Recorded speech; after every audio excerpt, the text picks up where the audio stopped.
Carfax Canada est fier de rouler aux côtés du balado Le Guide de l'auto. Évitez les troubles coûteux et soyez en confiance lors de l'achat d'un véhicule d'occasion grâce au rapport d'historique détaillé de Carfax Canada. Procurez-vous le vôtre à carfax.ca.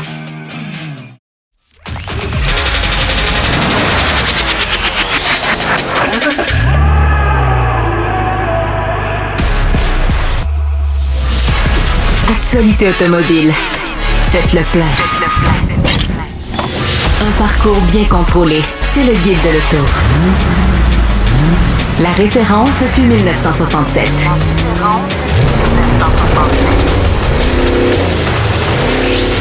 Le Guide de l'auto. Bonjour tout le monde, bienvenue à l'émission du 29 juin du Guide de l'auto. Je suis Louis-Philippe Dubé en remplacement d'Antoine Joubert pour le moment parce qu'Antoine est à l'essai de la Porsche 911 2025 et surtout essayer le nouveau modèle hybride qu'on a vraiment hâte d'entendre ses impressions de conduite. Mais je suis quand même bien accompagné aujourd'hui à ma droite, Gabriel Gélina, le journaliste vétéran du Guide de l'auto. Salut. Et à ma gauche, journaliste et historien automobile, Hugues Gonneau. Bonjour les gars, bonjour tout le monde à la maison. On a un horaire quand même chargé aujourd'hui. Beaucoup dans l'actualité automobile s'est passé cette semaine. On va parler normalement de J.D. Power. Qu'est-ce que c'est? Qu'est-ce que ça mange en hiver? Et de la dernière étude de J.D. Power, de la qualité initiale qui vient de sortir cette semaine. On va également parler des nouveautés sur les Volkswagen Jetta 2025 et Golf R 2025. Quelques nouveautés sur ces véhicules-là. Des nouveautés qu'on aime, certaines qu'on aime moins. Également, on va parler de la Polestar 2. Quelques nouveautés encore sur le modèle 2025 de ce véhicule-là. Hugues, durant ta chronique de voitures historiques, tu vas nous parler d'une belle berline allemande, pas si vieille que ça, mais quand même qui a marqué l'histoire. Oui, un char d'assaut comme on n'en fait plus aujourd'hui. Oui, puis qu'on a déjà vu à la télévision également, fait qu'on va vous revenir là-dessus. Exactement. Puis Gabriel, pour les essais, on va parler de l'Infiniti QX80 2025 de ma part, un véhicule qui a quand même reçu une refonte méritée. Et puis, pour ta part, tu vas nous parler de deux Jaguars. Deux Jaguars dont les noms commencent par la lettre F. Évidemment. Alors, il y en a un de ces modèles qui va poursuivre sa carrière en 2025 et l'autre pour laquelle c'est le drapeau à damier. Ah ben voilà. Parfait. Donc, sans plus tarder, dans les actualités, l'étude de qualité initiale par J.D. Power est sortie cette semaine. J.D. Power, là, en gros, qu'est-ce que c'est? Parce que c'est pas tout le monde qui sait. Nous autres, on entend ce nom-là dans les médias, mais également dans les publicités automobiles. Il y a toutes sortes de prix qui s'accordent par cette firme-là. Et c'est une firme qui collecte des données automobiles, des données sur la qualité des données, sur les ventes, etc. Et puis, l'étude de qualité initiale, en gros, c'est ça se passe aux États-Unis. On sonde à peu près 100 000 acheteurs de nouveaux véhicules qui ont acheté leur véhicule il y a 3 mois et on les sonde sur à peu près 227 critères, si je ne me trompe pas, de qualité. On parle d'infodivertissement, on parle de moteur, on parle de finition, toutes sortes de petites affaires qui sont dans le véhicule qui peuvent soit bien fonctionner ou briser là, après une période de 3 mois. Qu'est-ce qu'on parle dans cette étude-là cette semaine? C'est que la qualité initiale des véhicules est un petit peu en baisse. On a perdu quelques points de qualité initiale. On parle de marques comme Dodge qui a pris une débarque, là, on peut dire, qui était au premier niveau du palmarès l'an dernier et maintenant est rendu en tout dernier. Il y a plusieurs facteurs qui expliquent ça. Là, je pense que chez Dodge, bien évidemment, les véhicules qu'on a pu. Le facteur numéro 1, c'est le Hornet. Oui, on va revenir à ça, oui. Voilà. Qui explique la mauvaise performance de Dodge dans ce sondage. Oui, tout à fait. La moyenne parce qu'on calcule chez J.D. Power, la manière qu'on calcule ça, c'est des problèmes par 100 véhicules. Exact. Donc, la moyenne, c'est 195 problèmes par véhicule cette année en 2024. Chez Dodge... Par 100 véhicules. Par 100 véhicules, oui, c'est ça. 195 par 100 véhicules. Donc, on a repéré ça plus de problèmes que cette moyenne-là. Et puis, pour Dodge, c'est 301. Et pour la marque qui s'est démarquée le plus, qui a fait le mieux, si on veut, dans ce palmarès-là, c'est Ram, 149. Avec 149 problèmes. Donc, toujours sur le groupe Stellantis, on partage beaucoup de technologies, mais les catalogues sont pas pareils. Non, puis il y en a un on reparle du Hornet, il y en a un qui vient d'une usine italienne. Oui, aussi. Ouais. Donc, en termes de qualité, c'est pas forcément... Mais je pense qu'il faut aussi qualifier c'est quoi cette étude-là par rapport... Bon, évidemment, on a sondé 100 000 clients aux États-Unis sur un marché de 15 millions d'acheteurs par année. Donc, c'est quand même un échantillonnage qui est assez limité. Limité, mais tout de même, on va dire, on va l'accorder représentatif. Statistiquement représentatif. Voilà, tout à fait. Sauf que, qu'est-ce qu'on mesure exactement? On mesure la satisfaction de la clientèle après 3 mois d'utilisation du véhicule.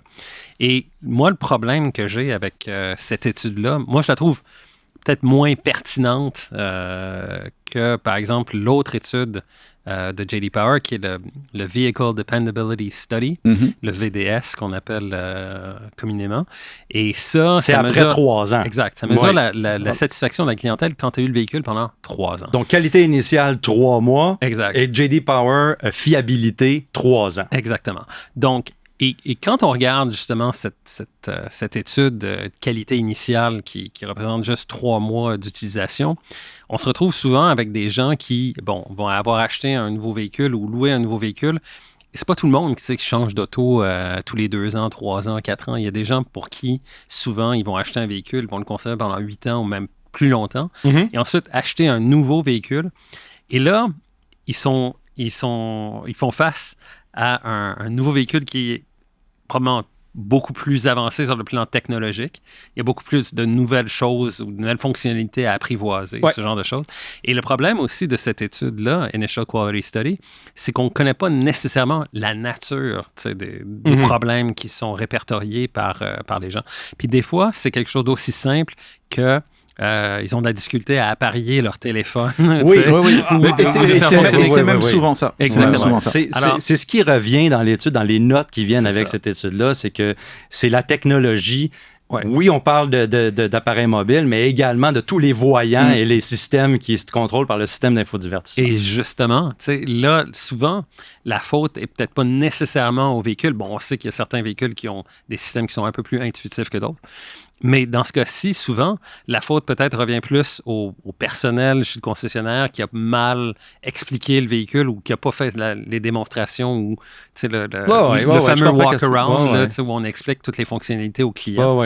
Et là, les clients sont un peu laissés à eux-mêmes pour essayer de comprendre comment le véhicule fonctionne puis s'adapter à cette nouvelle technologie-là. Donc, c'est pour ça que, perso, oui, ça donne un son de cloche, si on veut, cette étude-là, mais pour moi, pour le consommateur, elle n'est pas aussi significative que le Vehicle Dependability. Moi, je te rejoins, je mets juste un petit bémol. Je suis d'accord avec toi sur le fait qu'on détecte des problèmes, mais ils ne sont pas aussi détaillés. Par contre, quand même, certains des problèmes qui ressortent, justement, les problèmes d'intuitivité, d'interface, etc. Et cette année, il y a un truc qui est ressorti qui est quand même assez original et qui donne un petit peu de valeur de couleur et de valeur à cette étude. C'est qu'en fait, les voitures neuves commencent à puer. C'est vrai, j'ai lu ça, ben oui. Et en fait, il y a de plus en plus, les systèmes de ventilation, il y a de plus en plus de gens qui se plaignent de la mauvaise odeur des voitures avec la qualité des plastiques, les cols, et tout un tas de trucs. Et ça, après 3 mois, si tu l'as déjà, le problème, tu l'auras après 3 ans. Mais je suis d'accord avec toi que l'étude est moins pertinente que sur 3 ans. Et surtout, J.D. Power met en avant la quantité de problèmes et pas effectivement la qualité des problèmes. Ça, ce serait un truc à ajuster. Parce que justement, quand ils sortent quelque chose comme les voitures sentent moins bon qu'avant, ça c'est intéressant. Mais savoir que RAM a plus de problèmes qu'un tel ou un tel, c'est moins intéressant. Un autre bémol aussi, puis il faut mentionner que cette année, c'est la première année qu'on inclut les visites au concessionnaire pour les travaux sous garantie. Donc, on a toutes les données qui viennent avec ces visites-là, qu'est-ce qui a brisé, qu'est-ce qui a été remplacé, etc. C'est quelque chose qu'il n'y avait pas dans l'étude avant. C'est sûr que moi, je trouve que dans l'utilité de cette étude-là, c'est surtout pour la marque également qui collecte ces données-là puis qui voit qu'est-ce qui ne fonctionne pas. Parce qu'eux autres ne veulent pas, ils payent pour ces données-là. C'est d'une participation. Ce n'est pas tous les constructeurs qui participent à l'étude de J.D. Power. Il faut le souligner aussi. On va en parler tantôt de qui et pourquoi, là, ou qu'est-ce qu'on pense, pourquoi.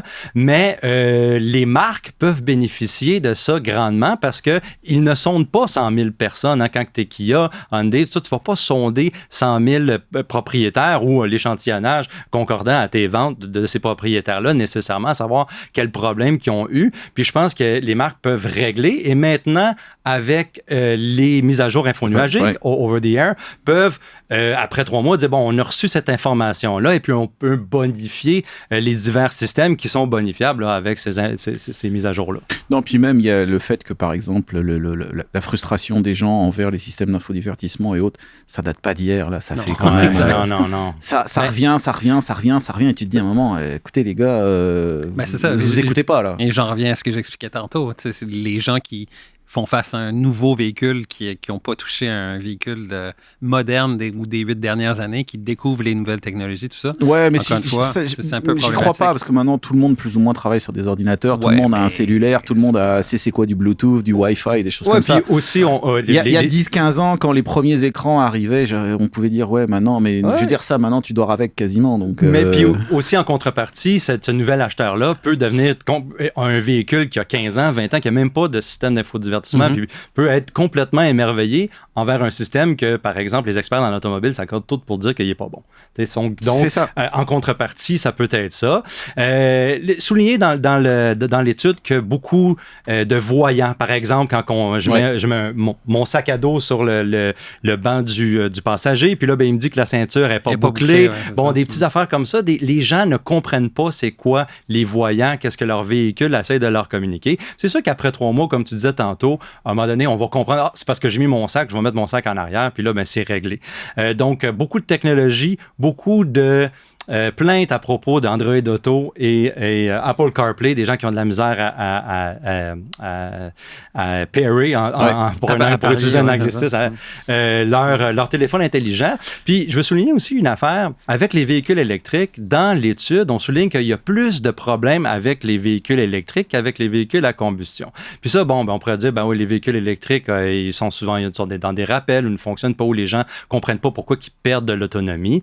Mais il y a aussi quelque chose qu'on a souligné plus tôt, moi et Gabriel, c'est les bornes de recharge. Parce que parfois, la borne de recharge ne fonctionne pas, puis quelqu'un va dire mon véhicule ne charge pas, c'est pas supposé. T'sais. C'est surtout, il ne faut pas perdre de vue non plus que cette étude-là est faite aux États-Unis, où le réseau de bornes publiques ou le réseau de recharge n'est pas aussi développé que chez nous, où il y a plein de fournisseurs de services. On pense à ChargePoint, on pense à un paquet d'autres compagnies. Donc, les utilisateurs, les nouveaux utilisateurs surtout de véhicules électriques, doivent télécharger des applications sur leur téléphone, ouvrir des comptes avec toute une série de fournisseurs, parce que la borne sur laquelle ils se dirigent ne fait pas nécessairement partie du premier réseau auquel ils sont associés, etc. Et ça, c'est le premier truc. Puis l'autre truc, c'est que parce qu'il y a autant de joueurs dans le marché de la recharge aux États-Unis, et que tout le monde s'est lancé dans ce marché-là pour essayer d'occuper le territoire, mais ne font pas nécessairement l'entretien du réseau ou des bornes. Les gens se rendent souvent aux États-Unis à des bornes qui ne sont pas fonctionnelles, qui sont endommagées, qui n'ont pas été réparées, ce genre de choses. Donc, on voit beaucoup de reportages sur différents chaînes YouTube, et à chaque une fois sur 2, ils arrivent ça marche pas. Faut aller chercher une borne ailleurs, machin. Puis des fois, changer 2 et 3 fois. Là. Mais ça, c'est pas la faute au constructeur. Non. Ça, c'est la faute au réseau de recharge.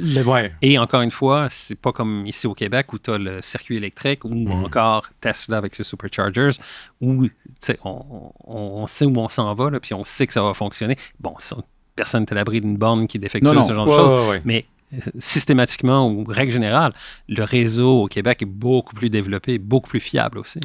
Regardez l'étude RAM, Chevrolet, Hyundai, Kia qui sont au palmarès, dans la partie supérieure du palmarès. C'est quelque chose qu'il y a peut-être 10-20 ans, on aurait dit, c'est quand même surprenant que ça soit là. Dans le bas du palmarès, on parlait de Dodge, Volvo, Audi, Volkswagen, Mazda. C'est pour toutes sortes de raisons. On va parler, en terminant pour cette étude-là, de ceux qui ne participent pas à l'étude, dont Tesla. Rivian, il y a divers critères pour participer à l'étude, dont le désir de partager ses données, qu'est-ce que Tesla ne fait pas. Puis, Rivian, on peut assumer que peut-être il n'y a pas assez de véhicules sur la route pour faire un échantillonnage en ce moment.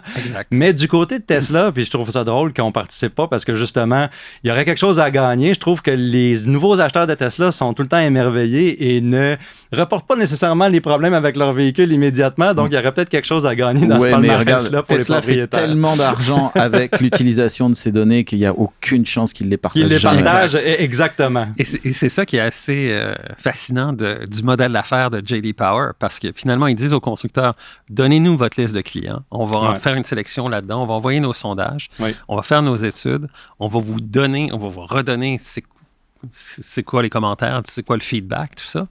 Mais et ils vont facturer les constructeurs automobiles pour avoir accès à ces données-là, données qu'eux autres viennent de compiler à partir de la liste des clients que le constructeur a fourni. C'est une entreprise de collecte et d'analyse de données. C'est assez fascinant comme modèle d'affaires. Donc, pour terminer, on peut se fier à cette étude-là, mais également regarder les études de fiabilité. Surtout. Et surtout parce que les deux sont critiques pour l'achat d'un véhicule. Voilà. Donc, des nouveautés du côté de la Volkswagen Jetta 2025. Hein, on a vu, vous avez peut-être vu sur le site, remodelage de la fascia, je pense, le bouclier avant qui a été modifié. On garde les mêmes moteurs. On a gardé une composante qu'on aime beaucoup ici, je pense, dans la salle, la boîte manuelle à 7 rapports à double embrayage, mais seulement pour le modèle GLI. Exact. Ben écoute, ça, c'est clair que pour Volkswagen, ce qui s'est opéré ici, c'est ce qu'on appelle un restylage, un lifting, comme diraient nos amis français. Un facelift. Un facelift, voilà, exactement. Alors, on change des détails de présentation pare-choc, avant-arrière, bloc optique, ces choses-là. Mais surtout, je pense, la grosse transformation, c'est du côté de l'habitacle, avec le nouvel écran qui semble comme un peu flotter au-dessus de la console centrale. Emprunté à d'autres nouveaux modèles chez Volkswagen, comme l'Atlas, tout à fait. Et pour ce qui est de la boîte manuelle, oui, c'est cool qu'on la conserve sur la GLI, qui est évidemment le modèle à vocation un peu plus sportive. C'est un peu dommage, selon moi, par contre, que ça disparaisse pour le modèle de base, parce qu'encore l'an dernier, tu pouvais avoir une Volkswagen Trendline de base avec une boîte manuelle. C'est vraiment Mais les ventes n'y étaient pas. Je pense qu'on se tue à dire aux constructeurs de les garder dans les modèles sportifs comme la GLI, mais dans les... Comme dit notre collègue Marc Lachapelle, les boîtes manuelles, manual gearboxes, are becoming an art form. Des artefacts. Une forme d'art. Mais c'est clair que quand on regarde Volkswagen et tout ce qui se passe, le fait qu'on ait retiré la Golf de base du marché pour amener le Taos, le fait qu'on abandonne la boîte manuelle dans le modèle de base de la Jetta, c'était presque inévitable. Non, puis même ça va aussi avec la tendance où en Europe, maintenant, chaque gramme de CO2 émis est chassé. Et c'est pour ça que même en Europe, qui était avant le paradis de la boîte de vitesse manuelle, c'est en train de disparaître à une vitesse hallucinante. Et pour sauver chaque gramme de CO2, pour descendre d'une catégorie de malus, etc. Exactement, donc, parce que les boîtes automatiques maintenant ont plus de rapports que les boîtes manuelles. Plus de rapports, passent plus vite, plus intelligentes. Tout à fait. Tu as mentionné la Golf tantôt. Golf R également hérite de certaines modifications pour 2025. On parle d'une augmentation de puissance de 315 à 328 chevaux et une augmentation du couple de 295 à 310 livres-pieds. Mais ce n'est pas les seules modifications qu'il y a dans la Golf R pour 2025. Ce qui est cool, c'est que maintenant, de série, tu vas avoir le pack performance. Ça va venir de série pour le modèle de la Golf R. Avec le drift mode. Exactement. Donc, mode dérapage. Voilà, tout ça. Et puis, ça, c'est parce que c'est ça qui donnait véritablement le cachet à cette voiture-là. C'est un peu toutes ces fonctionnalités-là un peu qui la rendaient la voiture beaucoup plus agréable à conduire, beaucoup plus dynamique aussi. Donc ça, c'est cool. Ce qui est intéressant aussi, je pense, c'est que évidemment, ils ont fait un restylage des blocs optiques, des pare-chocs et tout ça. Mais moi, ce que je trouve vraiment belle, c'est les nouvelles jantes disponibles en option de 19 pouces. Là. Toujours beaucoup de goût chez Volkswagen pour les jantes. Puis, c'est des jantes qui pèsent seulement 8 kilos par jante. C'est vraiment ultra léger, avec un design qui permet un meilleur refroidissement des freins. Moi, c'est le genre d'affaire qui me parle. Qui te concilie avec la perte de la boîte manuelle. On peut aussi. Oui, parce que la Jetta GLI fait des jaloux chez les Golf R et les GTI parce qu'elle n'a pas de boîte manuelle. Aussi, une fonctionnalité à l'intérieur dans l'habitacle, on ajoute ChatGPT. Comme si on avait le temps d'interagir avec l'intelligence artificielle dans un véhicule. Surtout à bord d'une Golf R. Surtout à bord d'une Golf R en mode dérapage et en plein dérapage. C'est peut-être pas quelque chose qui est très utile. Ils vont t'apprendre à drifter en temps réel. Écoutez, c'est quelque chose qu'on va avoir de plus en plus. Les compagnies comme Gemini, ChatGPT, etc., vont s'intégrer dans les systèmes d'infodivertissement pour, on dit, assister le conducteur dans ses manœuvres quotidiennes, au jour le jour, etc. Ben, en quelque sorte, si ça devient une espèce de concierge que tu peux interroger sur quel restaurant se trouve dans l'endroit où tu s'en vas, là, ce genre de choses-là, là, ça peut être... C'est un concierge qui collecte des données. Oui, surtout non, mais qui est encore plus intelligent à le faire. Oui, exact. Puis surtout, c'est une belle béquille, et le jour où tu n'as plus ta béquille, t'es bien dans la marde. Et ça va pas te rendre plus intelligent, toi, là. Non, c'est ça qui arrive. Hein. On n'est pas plus intelligent qu'aux intelligences artificielles. Non, on a juste pas mal moins plus. Donc, en fait, à un moment, ça va être... Tu pourras plus rentrer dans ta voiture. C'est comme disait Pérus, tu vas être perdu dans le métro rapidement, toi. Oui, je comprends. Je comprends. D'autres nouveautés dans l'automobile, la Polestar 2 en 2025. Polestar 2 qui évolue, hein, on va le dire, puis là, qui hérite de certaines modifications, des coloris. On parle de détails dans l'habitacle également. On a perdu un peu d'autonomie, gagné un peu d'autonomie selon les configurations de moteur. Hein. Les modèles à simple moteur peuvent perdre jusqu'à 10 km, 10-11 km d'autonomie. On gagne 3 km sur les modèles à moteur double, mais somme toute, pas beaucoup de changements pour la Polestar. Non, rien de vraiment significatif là, pour ce qui est de l'autonomie. C'est parce que c'est fonction, évidemment, des nouvelles jantes qu'on a choisies pour le véhicule, tout ça. Mais moi, ce que je retiens de la Polestar 2, c'est une voiture qui, lorsqu'elle est arrivée sur le marché, a connu beaucoup de succès. Non seulement, surtout un succès d'estime, je dirais, auprès de nous, là, auprès des chroniqueurs automobiles. Ah oui, puis dernièrement, elle était très abordable aussi. Ouais, là, en location, il y avait des deals extraordinaires. Et c'est une voiture qui a bien évolué, selon moi, parce que, bon, évidemment, l'an dernier, ils ont refait revu un peu la Polestar 2, en ce qui a trait aux motorisations notamment, avec la version moteur unique qui était plus puissante que les modèles précédents. Puis ça, pour moi, ça a changé beaucoup la donne, parce qu'avant, avec la Polestar 2, pour avoir un modèle qui était raisonnablement performant, il fallait absolument y aller avec la version à 2 moteurs, dual motor. Mais maintenant, depuis qu'ils ont fait cette amélioration depuis l'an dernier, c'est envisageable de conduire la voiture avec moteur unique, la version à moteur unique à l'arrière. Puis aussi, il y a assez de puissance. Elle s'est améliorée aussi au niveau du feedback, là, dans la direction, etc. Je trouve qu'on ne la qualifiait pas comme une voiture qui était pour amateur de conduite nécessairement. C'était une voiture qui faisait la job, si on veut, là, du côté électrique, puis quand même avec l'autonomie. C'était un produit qui était complet.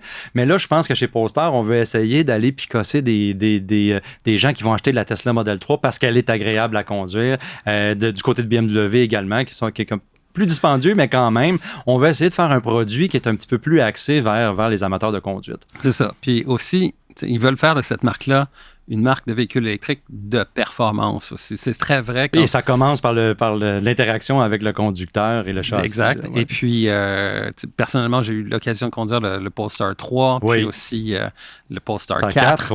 Et puis là, on voit vraiment qu'ils s'en vont dans cette direction-là, parce qu'il faut qu'ils fassent une séparation avec Volvo. Volvo, le Polestar 3 et le Volvo EX90, c'est la même plateforme, c'est la même... Et même chose avec Polestar 2 puis le XC40. Et c'était le nom Polestar. Le nom Polestar était synonyme de performance jusqu'à temps que la marque électrique soit fondée. Il faut qu'ils s'engagent sur cette voie-là, alors que Volvo, eux, vont aller peut-être dans une autre direction, plus confort, luxe, etc. etc. Ouais. Donc, les améliorations qu'ils ont apportées sur la Polestar 2 l'an dernier et ce qu'ils continuent de faire, bon, évidemment, c'est un peu moins, là, c'est moins significatif, là, les améliorations qu'on fait cette année. Mais toujours est-il que ça s'en va dans la bonne direction, ou certainement la direction que la marque veut prendre, qui est justement d'en faire plus une marque axée un peu plus sur la performance. Sur ça aussi, Polestar, le gouvernement fédéral envisage aller dans la même direction que les États-Unis et ajouter des tarifs douaniers sur les véhicules assemblés en Chine. Et puis, Polestar, on le sait que c'est fait partie sous l'égide de Geely, qui est le conglomérat chinois. Et puis, ça pourrait affecter également on va attendre là, au niveau des élections de qu'est-ce qui va se passer en Amérique du Nord. Mais on pense assembler et le Polestar 3 aux États-Unis, etc. Ça s'en va vers ça. Donc, ça va affecter probablement la popularité de la marque. Une marque qui a grandement besoin de ventes pour augmenter le momentum et rendre ses véhicules profitables. Oui, non seulement ils veulent construire une usine aux États-Unis, mais ils vont reprendre une usine en Corée du Sud aussi pour faire de l'assemblage de véhicules de la marque Polestar là-bas. Bon. Alors, tout ça, effectivement, avant, parce que pour l'instant, c'est une production qui est chinoise. Et là, effectivement, si tu as des tarifs qui entrent en vigueur aux États-Unis ou au Canada, ça va affecter grandement la viabilité, je comprends. Exactement. Pour terminer, Volkswagen qui a investi dans Rivian, 7 milliards de dollars canadiens, c'est pas rien, 5 milliards de dollars US. Rivian qui avait dévoilé récemment R2, R3, R3X, des concepts qu'on a beaucoup aimés. Rivian qui fait beaucoup de véhicules, mais pas assez pour assurer sa profitabilité nécessairement. Donc, cette injection d'argent-là, peut-être que va l'aider à... Qu'est-ce qu'on voit? Des voitures de production qui peuvent peut-être ressembler au concept qu'on a bien aimé. Oui, mais surtout aussi, je pense qu'il ne faut pas perdre de vue le fait que l'investissement de Volkswagen, 5 milliards US, c'est quand même 6,87 milliards canadiens, c'est beaucoup de sous. Mais c'est pour la création d'une co-entreprise, pour le développement de logiciels aussi pour véhicules électriques.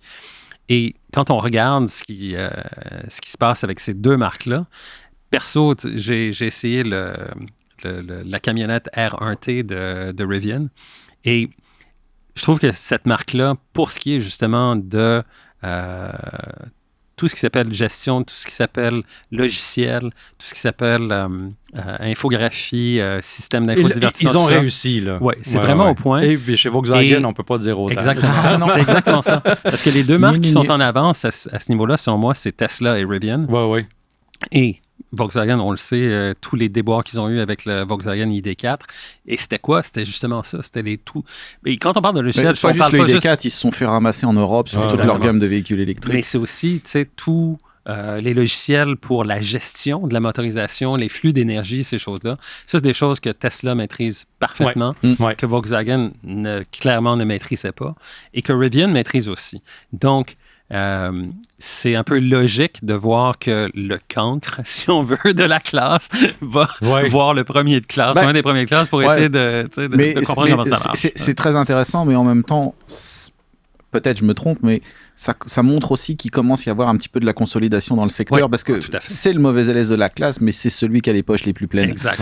Donc, il y a des choses qui vont se passer. En même temps, on voit Fisker disparaître. Donc, on commence déjà à avoir un petit aspect de normalisation. Voilà, le jeu des sièges musicaux a déjà commencé. Là. L'Eldorado, c'est fini. Tu sais, maintenant, les startups qui se disent on va faire comme Tesla, on va arriver sur le marché dans 2 ans, puis on va faire rentrer les milliards. C'est terminé, là. C'est fini déjà. Et là, maintenant, ça commence à consolider. Bon, j'espère de voir ces concepts-là, ces beaux concepts-là qu'on a vus, puis aussi des meilleurs logiciels, peut-être chez Volkswagen. Le guide de l'auto. Hugues, cette semaine, tu nous parles d'une berline allemande. Une berline allemande qui n'est pas si ancienne que ça, mais qui a fait partie un petit peu de ma jeunesse. Non pas, je ne l'ai pas conduit, mais je l'ai vu souvent dans un film que j'ai regardé en boucle. Que beaucoup d'entre nous ont regardé en boucle. Un film de Luc Besson qui s'appelle Taxi. Produit et écrit, mais pas réalisé. Oui, en plus, historien du cinéma. Hugues, la Mercedes-Benz 500e. Eh oui. Et on parle pas de la Peugeot 406 qui est la vedette, mais bien... On parle de celle qui a plus de puissance. Celle qui a plus de puissance, qui est plus rapide sur l'autoroute, la Mercedes-Benz 500e. Exactement. À la fin des années 80, la lutte entre Mercedes-Benz et BMW est bien engagée et l'existence de la M5 agace profondément le constructeur à l'étoile. Et puis, il y a les maisons de tuning allemandes qui réalisent aussi de jolis profits avec leurs modèles survitaminés. Pour Mercedes, il serait peut-être temps de créer un missile balistique maison. Mais pour faire ça, pourquoi que Mercedes n'a pas fait appel à AMG dans ce temps-là? Parce qu'à ce moment, AMG est encore un tuner et un préparateur autonome. La société a été fondée en 1967 et ce n'est qu'en 1993 que les deux compagnies sont officiellement rapprochées. Mercedes a acheté 51% d'AMG en 1999 avant d'en acquérir la totalité en 2005. Et puis de toute façon, la marque de Stuttgart a déjà produit par elle-même des engins un peu plus délurée que des taxis diesel pour lesquels elle est alors reconnue. On pense à la 300 SEL 6.3, produite à 5626 exemplaires entre 1968 et 1972, avec le V8 M100 de la gigantesque Mercedes 600. Puis ensuite, on pense à la 450 SEL 6.9, produite à 7380 exemplaires entre 1975 et 1981, avec une version réalisée du fameux bloc M100. OK, donc c'est ça. AMG ne faisait pas partie de Mercedes dans ce temps-là, il faut le souligner pour nos auditeurs. Mais cette 600E-là, elle est basée sur quoi exactement? Elle est basée sur la série W124. Cette série remplace les increvables 200-300 de la série W123, produite de 76 à 86. La 124 bénéficie du nouveau langage stylistique de la marque, développé pour la 190, la Baby Benz de série W201, lancée en 82. Les W124 sont techniquement très avancées pour l'époque. Elles sont considérées par de nombreux amateurs à être les dernières Mercedes véritablement conçues comme aucune autre voiture, qui était le slogan de la marque à l'époque, de par leur qualité de construction.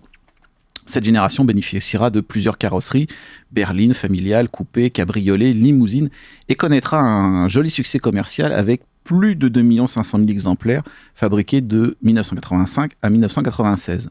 Dans les premières années, la gamme repose sur des 4, 5 et 6 cylindres en ligne à essence ou en diesel, mais les choses vont changer en 1988. OK. Qu'est-ce qui a changé exactement? Il y a 2 facteurs. Le premier, c'est le lancement justement de la BMW M5, la E28 de 286 chevaux en 1984, puis la E34 de 315 chevaux en 1988. Ça, c'est des données de puissance européenne. La deuxième est que les États-Unis demandent un moteur V8 sous le capot des W124. Pas question de laisser le terrain libre à la compétition de Munich, ni de laisser filer des ventes sur le marché le plus profitable de la marque. Mais Mercedes fait face à 2 problèmes. La W124 n'a jamais été étudiée pour recevoir un V8, et l'essentiel des ingénieurs est monopolisé sur le projet W140, la classe S de 1991, qui sera, selon la marque, un monument d'ingénierie, c'est-à-dire de complexité. Alors que faire ? Mercedes pourrait toujours faire appel à une société voisine située dans la périphérie de Stuttgart et qui possède quelques compétences dans la conception de voitures de sport. Mais quelle marque de quelle marque pourrait-il s'agir? Porsche, peut-être? Donc, la compétition est là, la chaleur se fait sentir pour Mercedes, donc on fait appel à Porsche. Exactement. Pour développer. Chez la marque de sport, en 1988, l'ambiance est à la panique.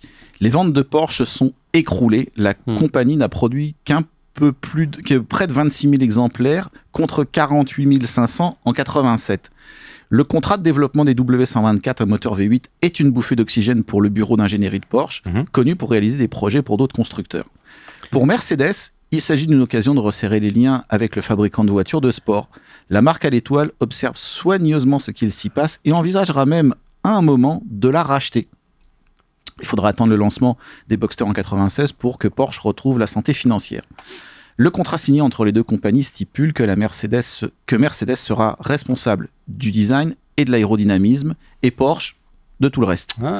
Le projet 2758, c'est son nom de code, démarre chez Porsche sous la direction de Michael Hauschler, j'espère que je ne déforme pas son nom, et demandera près de 2 ans de développement. Mais là, si on parle de technique, là, c'est quoi parle-nous un peu du développement de ce véhicule-là, du côté technique. Parce que là, c'est Mercedes développe l'aérodynamique, le style, etc. pour garder son identité. Mais là, Porsche un peu carte blanche là, du côté technique. Il y a du boulot. Porsche redessine tout le berceau avant pour pouvoir y glisser au chausse-pied le V8. Le bloc choisi est le M119 de 5 litres présenté au lancement de la 500 SL R129 au millésime 89, mais dans une version avec un carter moteur modifié. Une variante 4 litres 2 sera introduite en 1992, principalement pour le marché nord-américain sous le nom de 400E. Le 5 litres offre 326 chevaux et 420 Nm de couple en Europe, ou 322 chevaux et 354 livres-pieds de couple en Amérique du Nord. Seule une boîte automatique à 4 rapports est disponible, tout simplement parce qu'il n'y a pas chez Mercedes de boîte manuelle pouvant résister au couple du V8. Les ingénieurs modifient aussi la cloison pare-feu et élargissent le tunnel central pour pouvoir installer de plus gros pots catalytiques. Les suspensions et les freins proviennent aussi de la SL R129, entraînant une augmentation des voies de 37 mm à l'avant et de 38 à l'arrière.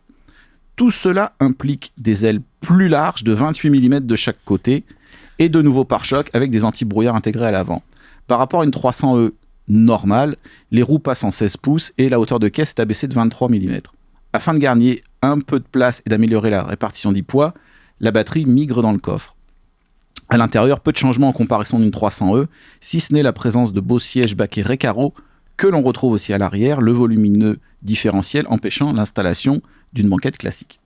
OK. Fait qu'on a Mercedes qui développe d'un côté, Porsche qui développe de l'autre. On fait des modifications. C'est complexe un peu comme production, là. Oui, parce que le processus de production de la voiture va être très compliqué.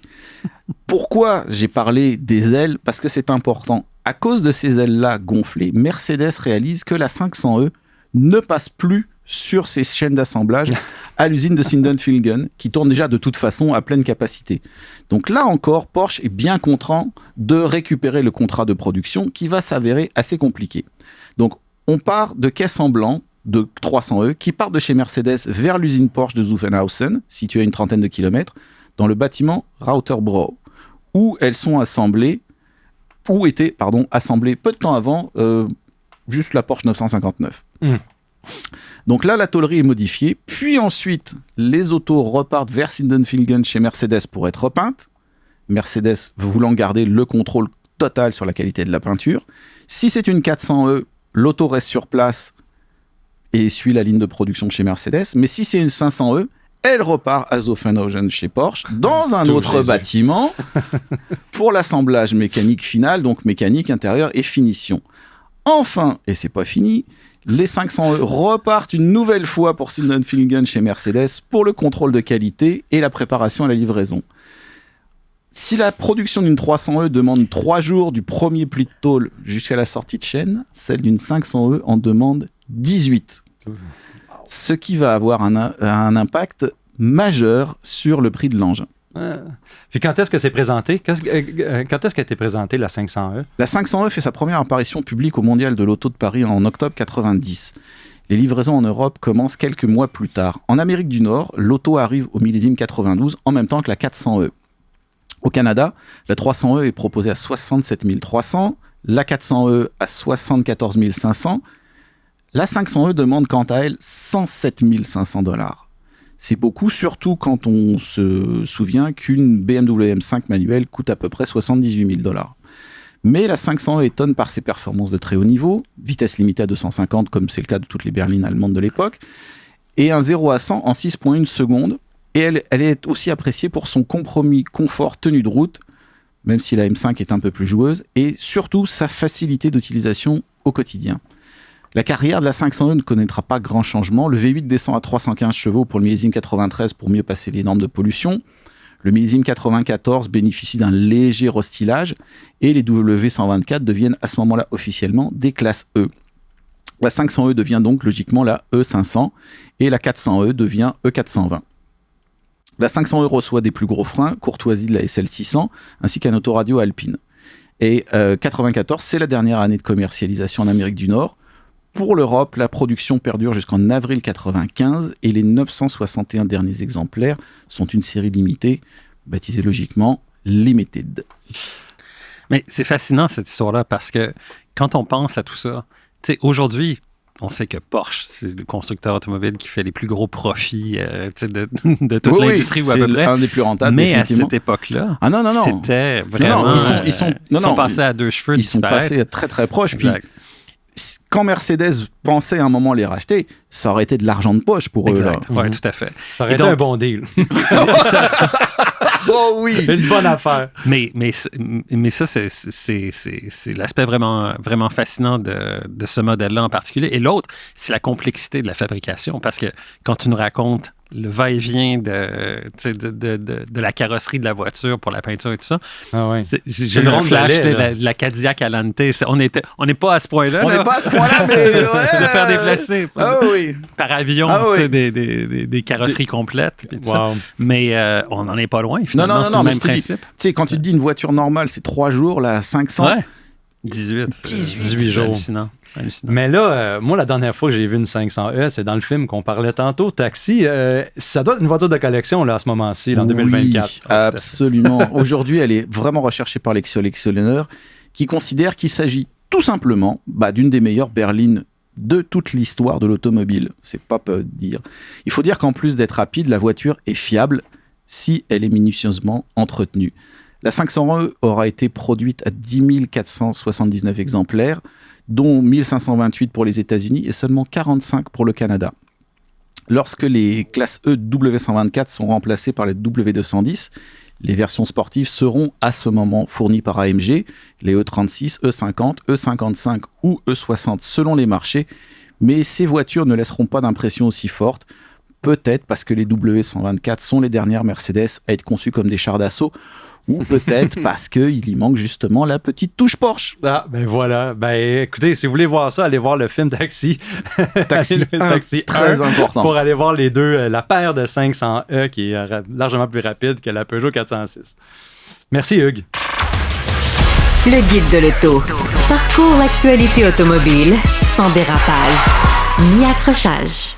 Gabriel, tu as été essayer une paire de Jaguar, dont l'une va continuer et l'autre, c'est pas mal la fin. Oui, effectivement. Alors, il s'agit évidemment de la Jaguar F-Pace, le VUS. Ça, sans surprise, ça poursuit sa route parce qu'évidemment, c'est... C'est le véhicule qui assure la survie du constructeur. Exactement. Aussi simple que ça. Exactement. Sans ce véhicule-là, Jaguar n'existerait plus. Mais malheureusement, le véhicule qu'on perd cette année, c'est la F-Type. Mm-hmm. Et la F-Type, évidemment, c'est la sportive, 2 places, le style typiquement Jaguar, le long capot avant. Typiquement britannique. Exactement. Disponible en coupé, aussi en cabriolet. Et en tant que journaliste automobile, ça me fait toujours un petit pincement au cœur quand tu vois une voiture comme celle-là qui disparaît de la carte. Parce que cette voiture-là, évidemment, c'est pas aussi une voiture qui a un style aussi emblématique ou aussi évocateur que celui de la E-Type de Jaguar. Mm-hmm. Là, on parle des années 60.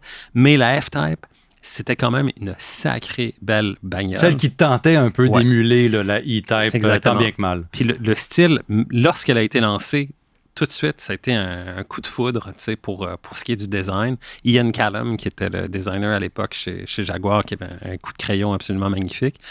Et surtout, c'est une voiture qui a bien évolué au fil des années.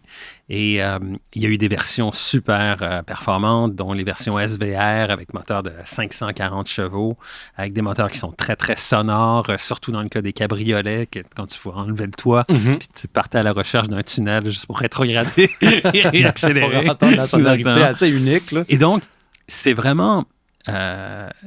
c'est vraiment un vrai pincement au cœur de voir que cette voiture-là ne survit pas, qu'elle tire sa révérence, que c'est la fin de la route, le drapeau damier, utilisez l'analogie que vous voulez, mais parce que c'était une voiture qui était très charismatique, qui avait un look d'enfer, qui était, dans le cas des versions performantes, la R et la SVR, très performantes, qui était vraiment le fun à conduire.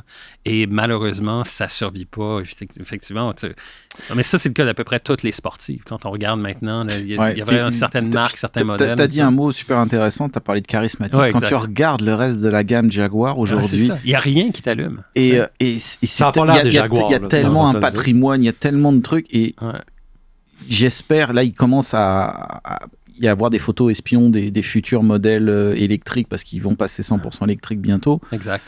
J'espère qu'ils vont revenir avec quelque chose qui parle un peu au cœur, qui parle un peu au ventre, parce que là... Déjà, quand on parle de motorisation électrique, c'est difficile aussi d'évoquer les passions, là, alors qu'avec un moteur thermique, c'est plus facile, clairement. Et surtout dans le cas de voiture sport. Dans le cas d'une F-Type, là, c'est où est-ce que tu le mets, puis comment que tu deals avec le design de cette voiture-là. En termes de charisme, en termes de créer un peu l'enthousiasme, de ramener du style des bagnoles qui ont de la gueule, qui te donnent envie de conduire, pas forcément de faire de brûler des pneus, des machins comme ça, mais au moins de... Moi, je regarde d'avoir des sensations au volant. Je regarde le E-Pace, là, je suis... non, absolument. Mais lui, de toute façon, ne poursuivra pas sa route. Mais l'autre véhicule Jaguar que j'ai essayé récemment, c'est le F-Pace, justement, le VUS. Oui, celui qui c'est difficile qui est le parfois sauveur. c'est difficile dans le cas d'un VUS de faire un design qui est cool, qui est évocateur, tout ça. Dans le cas du F-Pace, assez réussi selon moi. Bon, évidemment, c'est pas aussi pas aussi réussie qu'une sportive de Jaguar, mais toujours est-il que c'est un véhicule qui aussi est proposé dans plusieurs déclinaisons, plusieurs motorisations. Celui que j'ai essayé récemment, c'est la version de base, si on veut, du F-Pace. Et ça, malheureusement... Bon, avec le plus petit moteur. Exactement. Moteur 4 cylindres, turbocompressé, 247 chevaux. Ce qui est dommage, c'est que tu as un beau look pour le véhicule. Tu as un look quand même sport pour un VUS. Mais dans ce cas de ce modèle-là particulièrement, tu n'as pas, évidemment, le feeling de conduite des autres. C'est celui qui va chercher des nouveaux clients oui, exactement. Chez Jaguar. Mais quand on regarde ce créneau-là, ce marché-là, et surtout ce point d'entrée là, au niveau du prix, la concurrence est solide, puis il y en a pas mal. Il y a beaucoup d'autres choix. Ben, c'est ça, je voulais te demander. C'est pour ça, quand tu disais nouveaux clients, j'étais comme... Oui, mais c'est celui qui a la vocation de faire ça, mais c'est ça que je veux te demander. Comment que ça rivalise avec la... Ben, justement, dans le cas du modèle de base, je dirais pas vraiment. Pas vraiment. Ça rivalise mais si on regarde, bon, évidemment, les versions les plus performantes comme le SVR, ces choses-là, c'est des moteurs d'anthologie qu'il y a là-dedans. Mais même là, quand on regarde un peu la fiabilité à long terme des Jaguars, quand tu compares à ce que tu peux avoir pour à peu près le même prix, tu peux avoir des véhicules qui sont tout aussi performants, peut-être pas aussi stylés, c'est sûr, mais qui sont certainement beaucoup plus fiables. Et c'est là qui est le gros problème de Jaguar. Comme d'habitude. Et voilà. La fiabilité, puis il y a aussi le fait, je pense que... Plus ça change, plus c'est pareil. les acheteurs de cet utilitaire-là veulent être différents parce que dans cette catégorie-là, tout le monde a un peu les mêmes véhicules. Ouais, ça, c'est clair. Je pense que c'est une des Donc, ça, des bons points. Le design, c'est un des points forts, puis c'est ça qui permet... C'est comme Alfa Romeo. C'est des VUS Alfa Romeo. T'as un vrai point, parce qu'en fait, moi, j'ai une écœurantite des produits allemands en général, là, qui sont un peu génériques. En utilitaire, là.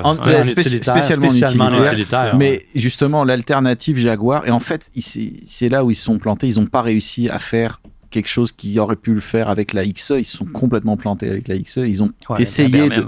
Ils ont essayé de refaire comme les autres. J'aimais tellement cette petite berline-là. Et pourtant, pour le style, c'était juste... Ils sont passés proches, mais voilà, ils n'ont pas réussi. Et il faut que Jaguar joue là-dessus. Et essaye d'être anglais, pas d'être allemand. Ouais. Puis aussi, ben c'est ça. Faut que tu trouves des clients qui sont, comme on parle d'Alfa Romeo, justement, capables de passer un peu par-dessus ces problèmes de fiabilité-là. Puis le fait qu'il n'y a pas autant de choix non plus. Comme tu dis, il y a des moteurs, mais c'est des moteurs plus vieux, etc. Puis le moteur, ben, le moins performant que tu as essayé, ben, c'est comme ça on perd beaucoup au charme là, pour ce qui est de la dynamique, l'agrément de conduite, ça c'est sûr. Ouais. Pour ma part, j'ai été essayer un véhicule qui avait grandement besoin d'être restylé, mettons l'Infiniti QX80. Quand on parle d'utilitaire plein format de luxe, je pense pas qu'on pense tout de suite au QX80. Pas tout de suite, puis même pas après non plus. Plus tard, même pas tantôt. On n'en voit pas ici, puis on en parlait tantôt, mais au Canada, je veux dire, au Québec, on en a vendu 153, je pense 157 unités au Québec. Et ceux qui les ont achetés sont tous des beaux-frères de concessionnaires Infiniti. Bon, écoutez, c'est ça. Depuis 2017, le QX80 n'avait pas changé de gueule. On avait mis des technologies dans l'habitacle, dans la cabine, mais on n'avait pas vraiment changé ce véhicule-là. Et puis, bon, maintenant, on fait la refonte totale, mais on utilise pas mal tout ce qui est dans le catalogue, dans l'entrepôt Nissan Infiniti. On a gardé le châssis en échelle. C'est l'ancêtre. On a le Nissan Armada Patrol, bon, le QX80 qui est le penchant luxueux. Donc, on a gardé ce châssis-là, mais on a fait des améliorations pour la rigidité torsionnelle et puis la rigidité latérale. V8 qui a changé, évidemment, c'est un vieux V8 d'anthologie pour me permettre d'utiliser ton expression. Ça faisait très longtemps que ce V8-là était là. On a mis un V6 3.5 litres biturbo compressé qui vient d'ailleurs du catalogue là, de Nissan Infiniti. On va le retrouver dans le Q50 Red Sport notamment. On parle de 50 chevaux de plus et 103 livres-pieds de couple additionnel. Là, c'est 450 chevaux, 516 livres-pieds. Donc, quand même amplement de puissance. Un moteur que j'ai trouvé, moi, sur la route, qui était non seulement plus performant, mais également un peu moins... Puis ça s'applique à tout le véhicule, là, moins pick-up, ça se conduit moins comme un camion. Je pense que les améliorations au châssis ont payé sur le plan de la conduite, puis au niveau de la performance, mais également de la consommation. J'ai fait de la route en conduite animée, entre guillemets. Là, je ne veux pas que tu ris encore de animée avec un QX80. Puis de l'autoroute, puis c'était, je pense, 12,9 litres au 100. Là, ça a été quand même très, très, bien plus performant que les 15 quelques litres que j'avais avec le V8. Plus je t'écoute parler, plus je me dis que ce véhicule-là, c'est un Me Too product. C'est-à-dire que nous autres aussi, on en a un comme ça.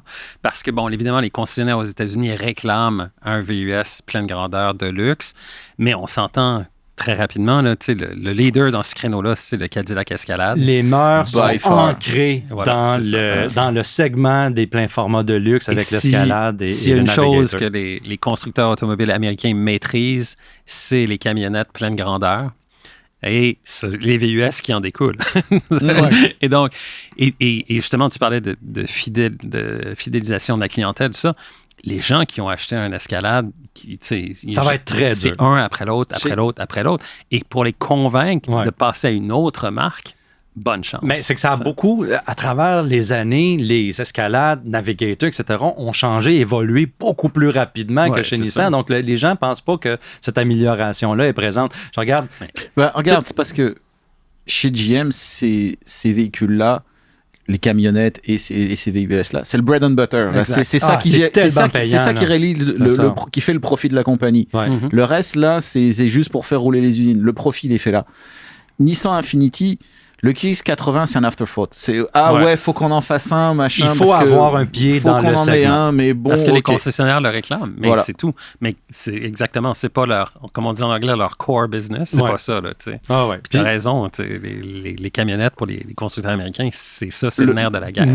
Et c'est pour ça qu'ils font évoluer ces véhicules-là beaucoup plus rapidement que Nissan ou Toyota même ne sont juste pas capables de suivre la parade.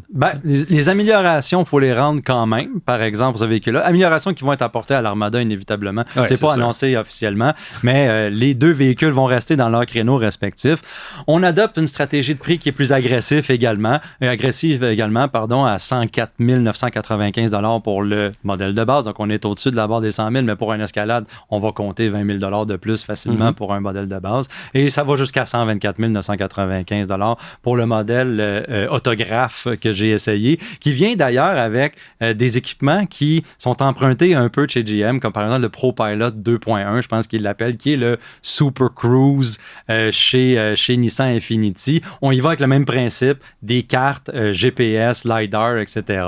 J'ai eu l'occasion d'essayer ce système-là. Évidemment, ça fonctionne un peu de la même manière. On l'active si la route est compatible avec le système, ça fonctionne.